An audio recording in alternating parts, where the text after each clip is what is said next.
Hi everyone, welcome back to my channel.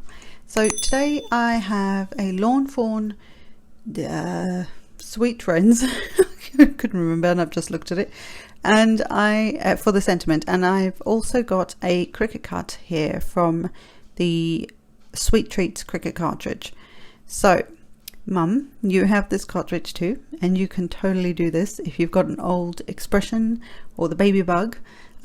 I basically the shaped card part, the white bit there that I've just scored, is a card feature on there, and although this won't match up completely, it matches up enough that you can use the main image, which is what I'm inking now with some hickory smoke distress ink.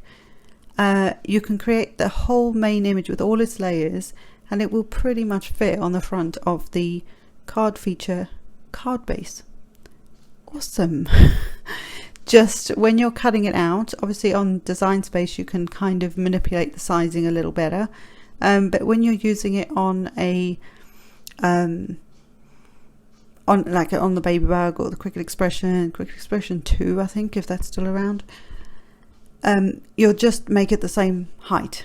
So that's the size that you would be working with on your machines. So if you make your cupcake a 3-inch cupcake, then make your card feature 3 inches as well, and it will do the whole thing for you. And it's awesome. It pretty much fits. So I've got all the different pieces here, and I just thought for a different kind of quote unquote vintage look, I'd use the hickory smoke, which is more of a grey tone than a brown tone, just to ink the edges of everything. And it did give it a really cool look. It was really different from what, you know, typical vintagey looks look like. That's a lot of looks, but you know what I mean. And so before I start putting the cupcake together, I'm actually going to use the same hickory smoke, which is, like I say, is distressing. So it's not normally meant for stamping because of nature of what it is. But it actually, if you do it carefully and you do it slowly, it will actually stamp pretty well. So I did that. So everything is matchy and I love it. So this is where I say it pretty much fits on the front there. So I'm actually going to start with that. And I was thinking of popping that up, and then I thought, no, I'm just going to stick it flat. We will do some popping up in a minute, but for now I'm just going to get this stuck on here. And again, it's pretty much there, which is also another reason why I inked not only the cupcake base but also the cupcake card base, so the white piece and the yellow piece, because even if you line it up and there's a slight edge, which there is, you can't really see it on camera, but there is actually a little bit of an edge there of the white card base sticking out from behind the yellow part of the cupcake. You're not really going to see it because of the inking, and it just helps to blend it all and sort of make it look like one. So now just lining up, and this is really easy to line up. This is the, what do they call it? Cupcake wrapper. I couldn't think. Cupcake wrapper is on, and then some more wet adhesive, and I'm just going to put all my sprinkles on my cupcake. So again, really easy to put these on because I cut this out big enough that these little pieces are easy to pick up and easy to maneuver. But you can always use one of those pick up stick things, or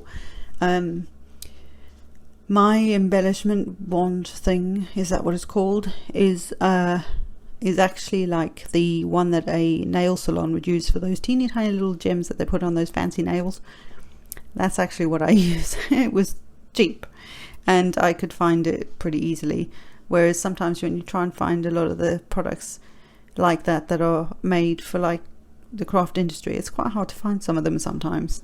It's could just be that, you know, where they're originally produced, they haven't sort of put them out to the rest of the world or something. I don't know, I'm waffling now. Anyway, back to the card.